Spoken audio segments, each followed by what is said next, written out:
Hey everybody, as you can see, it's a beautiful snowy day here in Ohio, and we are doing first thing I'm doing is just frying up some bacon.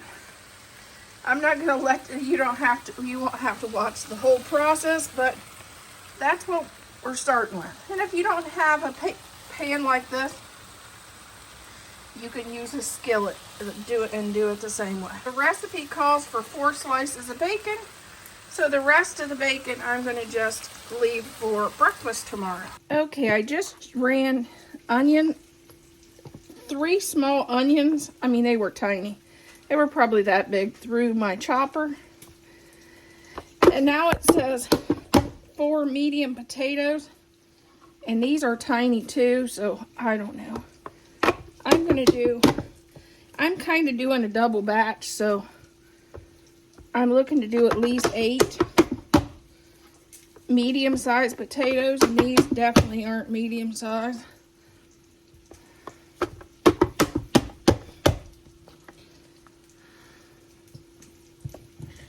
So I'm kind of doubling that.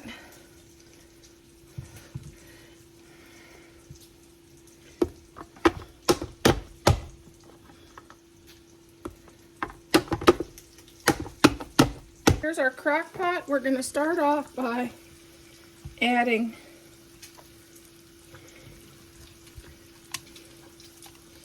one container of chicken stock.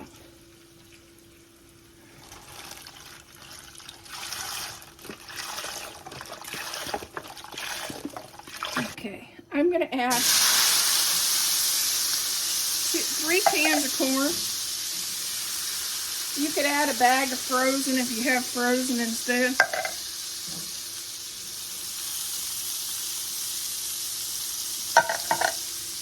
I'm also going to add 1 onion, or the equivalent of 1 onion. Mine was just tiny, so I added more, so it was a lot more than 1.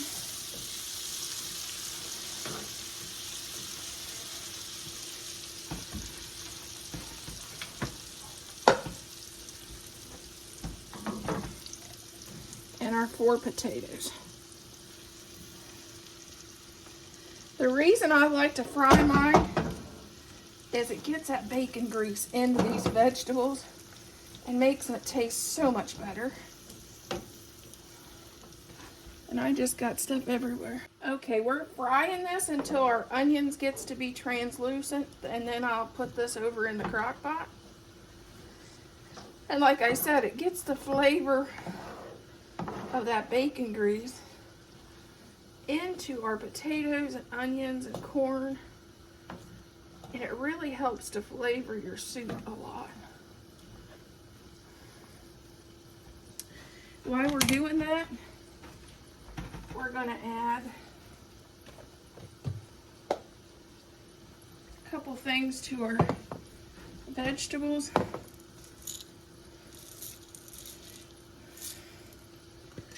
We'll add some ground pepper.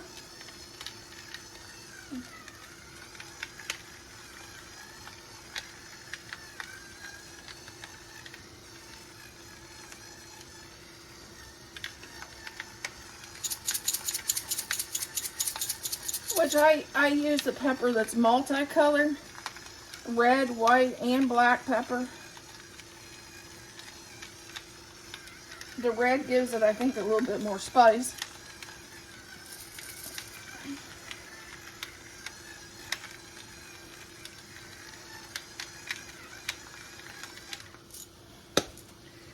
And then, if you do salt, you do salt. I do Mrs. Dash, so I'm going to add some Mrs. Dash.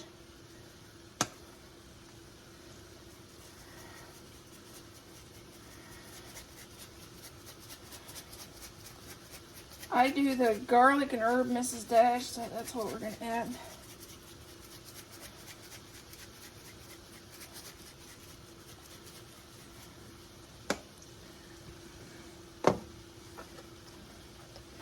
And then I'm going to add a little roasted garlic.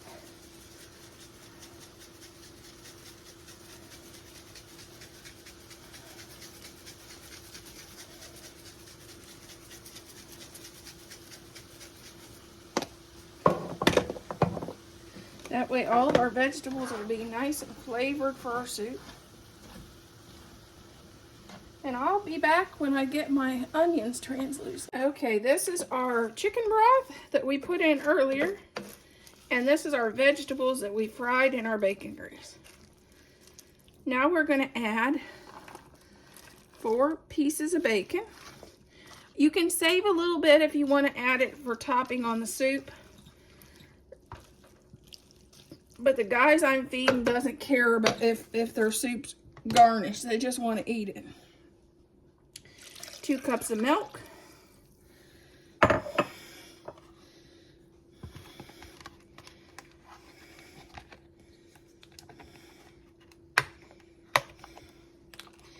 And I use about half of a quart of whole milk, heavy cream.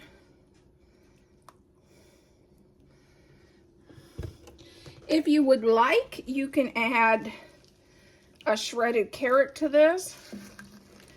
I don't think I am because I have so much of the other stuff.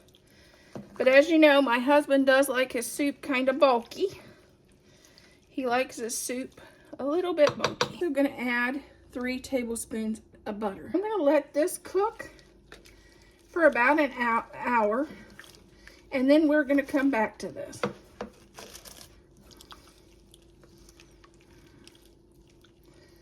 I know it's not thick. We'll do that soon. And we'll do that in an hour. It's time to thicken our chowder.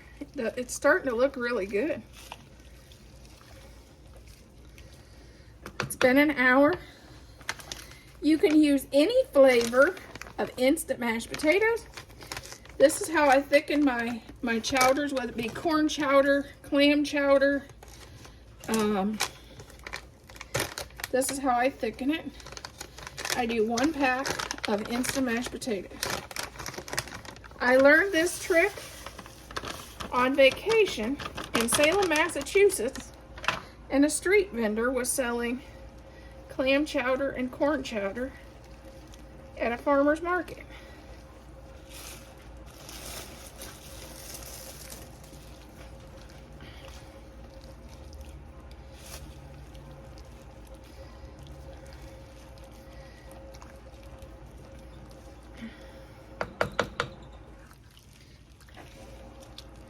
Let's see the doneness of the potatoes. I'm just curious. I know they're cut up pretty well, but let's pull out a potato. Oh wow, our fork went through it. It's getting closer. Well, I'll probably leave this cook another 2-3 hours because my husband won't be home for that long. I'll keep checking it. And if it gets too done, I'll turn it down on low. But I do want to make sure those potatoes are good and done. But that is how I make my corn chowder. Okay, Thad's gonna try our soup. Here's what it looks like. He's gonna have to clean up himself and the couch because he spilled everywhere. Yeah, we'll wipe that off. I'll try some. Is it any good? Yeah, it tastes good. It's snowing outside.